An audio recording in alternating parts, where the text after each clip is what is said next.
আসসালামু আলাইকুম ওয়া রাহমাতুল্লাহ। দেখুন তো দুটি জান্নাত কার জন্য?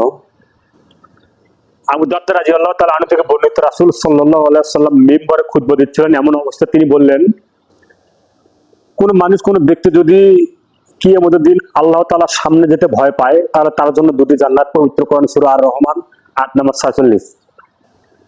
তিনি বলেন, আবু দারদা রাদিয়াল্লাহু তাআলা আনহু বলতেছেন যে আল্লাহ রাসূল সে যদি চুরি করে জিনা করে তাও কি সে জান্নাতে যাবে, জান্নাত পাবে? আল্লাহ রাসূল সাল্লাল্লাহু আলাইহি ওয়াসাল্লাম বললেন হ্যাঁ।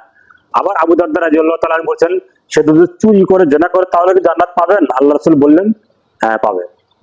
তারপর তৃতীয়বার যখন বললেন আবু দারদা রাদিয়াল্লাহু তাআলা আনহু যে চুরি করলে জিনা করলেও কি জান্নাতে যাবে, আল্লাহ রাসূল সাল্লাল্লাহু আলাইহি ওয়াসাল্লাম বললেন, আবু দারদা তোমার নাক কেটে যাক।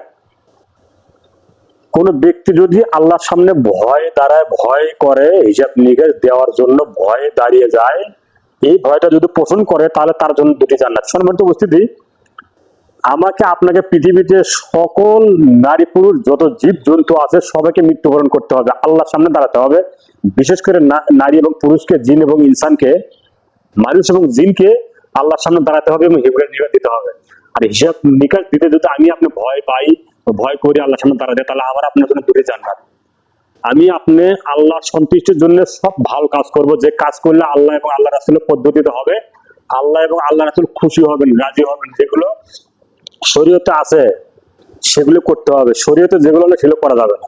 আসসালামু আলাইকুম ওয়া রাহমাতুল্লাহ।